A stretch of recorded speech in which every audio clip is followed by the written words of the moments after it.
안녕하십니까. 수요 강의 사무엘하 2장 보도록 하겠습니다. 다윗이 바로 이스라엘 통합 왕이 되는 것이 아니죠. 유다 왕이 먼저 된 다음에 그리고 나머지 이스라엘 왕을 이제 그 지파들의 신임을 얻어서 통일 유다 왕국을 건설하게 됩니다. 다윗이 유다의 왕이 되다. 그 후에 다윗이 여호와께 여쭈어아뢰되 내가 유다 한 성읍으로 올라가리이까 여호와께서 이르시되 올라가라. 다윗이 아뢰되 어디로 가리이까 이르시되 헤브론으로 갈지니라. 다윗이 그 두 아내 이스라엘 여인 아히노함과 갈멜 사람 나발의 아내였던 아비가일을 데리고 그리로 올라갈 때에 또 자기와 함께한 추종자들과 그들의 가족들을 다윗이 다 데리고 올라가서 헤브론의 각 성읍에 살게 하니라. 헤브론이 말 그대로 중심, 유다의 중심입니다. 그래서 유다 사람들이 와서 거기서 다윗에게 기름을 부어 유다 족속의 왕으로 삼았더라. 그러니까 유다의 왕이 되죠. 유다 족속의 왕이 됩니다. 어떤 사람이 다윗에게 말하여 이르되 사울을 장사한 사람은 길앗 야베스 사람들이니이다 하매 다윗이 길앗 야베스 사람들에게 전령을 보내 그들에게 이르되 너희가 너희 주 사울에게 이처럼 은혜를 베풀어 그를 장사하였으니 여호와께 복을 받을지어다. 너희가 이 일을 하였으니 이제 여호와께서 은혜와 진리로 너희에게 베푸시기를 원하고 나도 이 선한 일을 너희에게 갚으리니 이제 너희는 손을 강하게 하고 담대히 할지어다. 너희 주 사울이 죽었고 또 유다 족속이 내게 기름을 부어 그들의 왕으로 삼았음이니라 하더라. 그래서 사울을 장사 지낸 길앗 야베스 사람들을 칭찬하고 이제 자신이 왕 되는 리더십을 발휘하기 시작을 합니다. 그때의 이스보셋, 사울의 아들이죠. 이스라엘의 왕으로 이제 아브넬이 세운 것이죠. 여기 아브넬이 실세입니다. 지금 이스라엘은 사울의 군사령관 네레의 아들 아브넬이 이미 사울의 아들 이스보셋을 데리고 마하나임으로 건너가 길르앗과 아술과 이스라엘과 에브라임과 베냐민과 온 이스라엘의 왕으로 삼았더라. 사울의 아들 이스보셋이 이스라엘 왕이 될 때 나이가 40세이며 두 해 동안 왕위에 있으니라. 유다 족속은 다윗을 따르니 다윗이 헤브론에서 유다 족속의 왕이 된 날수는 7년 6개월이니 그러니까 7년 6개월 동안 유다 지파의 왕으로 이제 리더십을 키웁니다. 그러니까 뭐든지 한 번에 되는 게 없어요.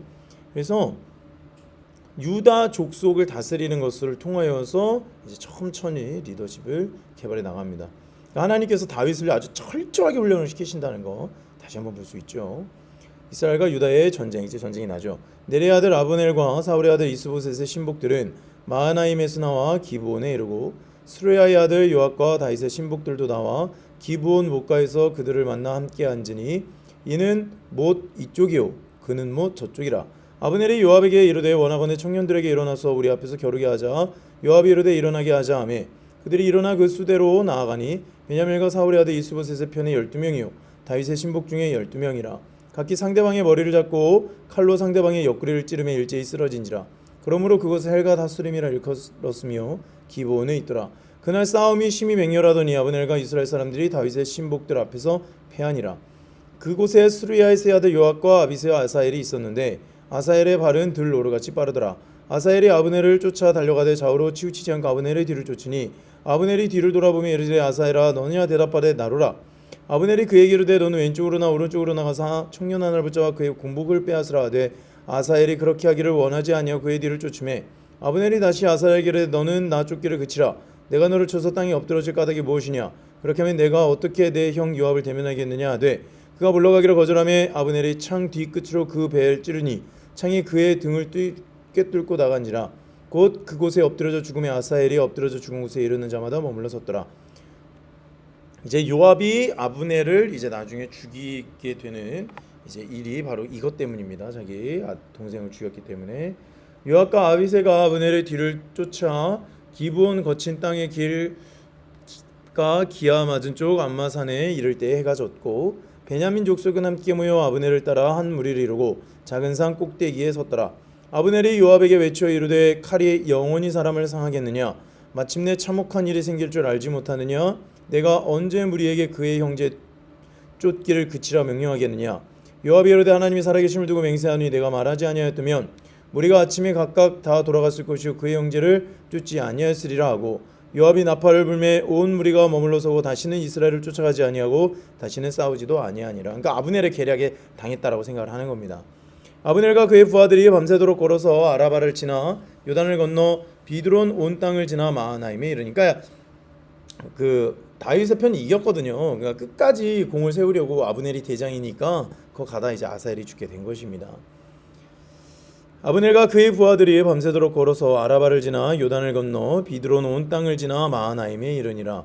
요압이 아브넬 쫓기를 그치고 돌아와 무리를 다 모으니 다윗의 신복 중에 19명과 아사엘이 없어졌으나 다윗의 신복들이 베냐민과 아브넬에게 속한 자들을 쳐서 360명을 죽였더라.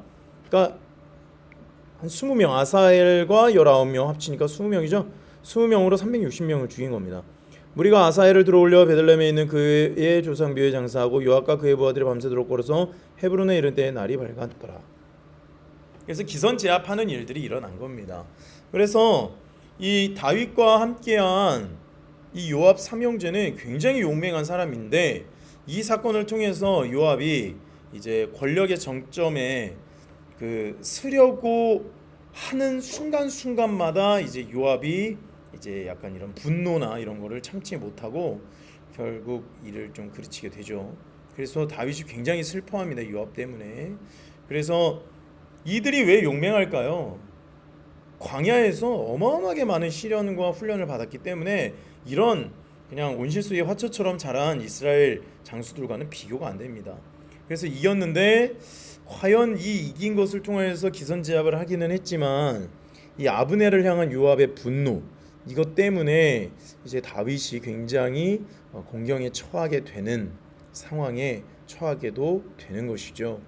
그래서 오늘 우리가 볼 수 있었던 것은 이스라엘의 왕이 이스보셋이 됐고 다윗은 유다의 왕이 됐습니다. 근데 이스라엘은 이제 아브넬이 실세입니다. 그래서 이스보셋의 이제 마음에 안 드는 아브넬의 행동을 하니까 아브넬이 이제 이스보셋이 아브넬이 막 뭐라 그러거든요. 그러니까 아브넬이 어쭈 이놈 봐라, 네 놈이 뭔데 그래? 막 이러면서 왕에서 내쫓아버리고 이제 아브넬이 이제 다윗에게 장로들을 설득해서 이제 이스라엘 권력 전체를 다윗에게 갖다 바치게 되는데 그때 이제 아브넬이 요압에게 살해를 당하죠. 그래서 하나님의 선하신 뜻이 이런 아브넬이 살아 있었다면 통일 왕국이 제대로 서지 않았겠지만 이 요압의 분노가 아브넬을 죽이게 되고 그것으로 하여금 다윗의 마음을 근심하게 하는데 이것 또한 하나님의 선하신 뜻대로 인간 사이의 미움과 다툼이 하나님께서 이스라엘 왕으로서 유다의 왕으로서 통합 유대민족의 왕인 다윗의 자리를 또 공고하게 만드는 그런 일까지 이르신단 말이죠. 그러니까 하나님의 선하신 뜻이라고 하는 것이 인간의 생각과는 굉장히 다르다는 것을 우리는 항상 발견을 할 수 있습니다. 성경을 보면서. 그래서 이 사무엘 하를 보며 이제 다윗이 통일 왕국의 이스라엘의 리더십으로 왕으로서 자라가는 모습 가운데 많은 또 우겨쌈들이 있습니다. 이제 정치 권력이. 그리고 뭐 아마존 프라임이라고 하는 데서 보니까 그 다윗 왕에 대한 드라마를 지금 시즌 1을 시작을 했더라고요. 그래서 굉장히 사람들한테 인기도 많고 지금 미국에서는요 참 많은 일들이 일어나고 있습니다.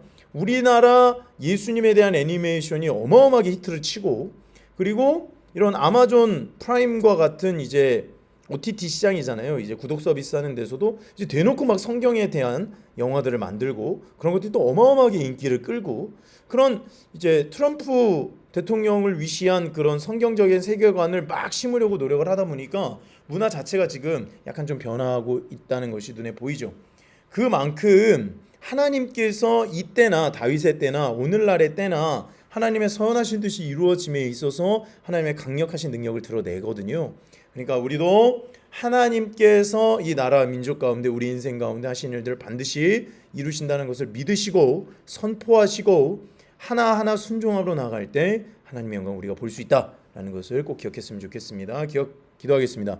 하나님 오늘 사무엘하 말씀을 통하여서 하나님의 선하신 뜻이 어떻게 다윗의 인생 가운데 이루어지는지 그 준비 작업들을 또 어떻게 하는지 통일 이스라엘 왕으로서 유다 족속의 왕부터 훈련시키시는 하나님의 철저하심을 또한 보았습니다.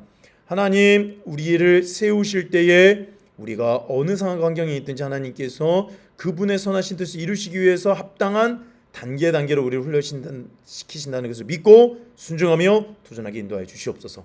감사하며 예수님의 이름으로 기도하였습니다. 아멘. 사랑 축복합니다. 내일 새벽에 또 만나겠습니다. 감사합니다.